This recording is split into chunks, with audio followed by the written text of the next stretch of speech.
arrested can be a devastating experience, but some people will stay in jail even longer because they can't remember a phone number.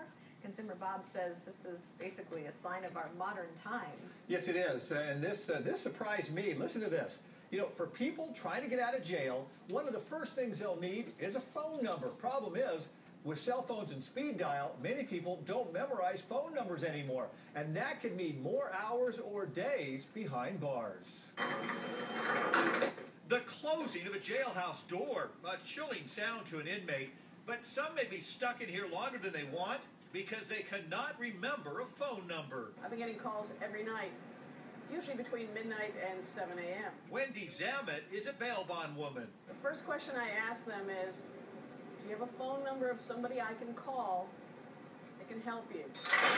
You see, Wendy can't help unless she first gets some information. Somebody has to pay for the bond, and most of the time we need an indemnitor, somebody who's going to take financial responsibility for the full amount of the bond to make sure that this person is going to go to court. Now you'd think all you'd have to do is grab your cell phone and call someone.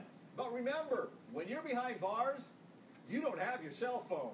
All of your property is taken away from you and sealed in a bag. That includes your phone. So Wendy asked the inmate to remember a phone number that she can call. And here's the problem. We live in a time where everyone has a cell phone. Nobody has any phone numbers memorized. Everything is on speed dial.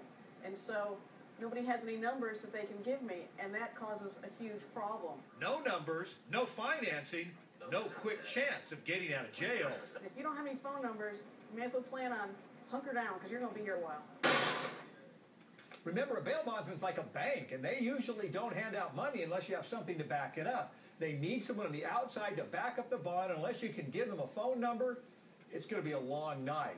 Of course, this is a good reminder to all of us. If you lost your phone, could you reach a friend or loved one? Tonight at 5, I'll pass on a tip from our bail bondswoman to help you remember an important number. And it's not just that you have to know maybe one or two numbers, because they can't be cell phone numbers. That's right. You can't call a cell phone from the jail. It has to be a collect call.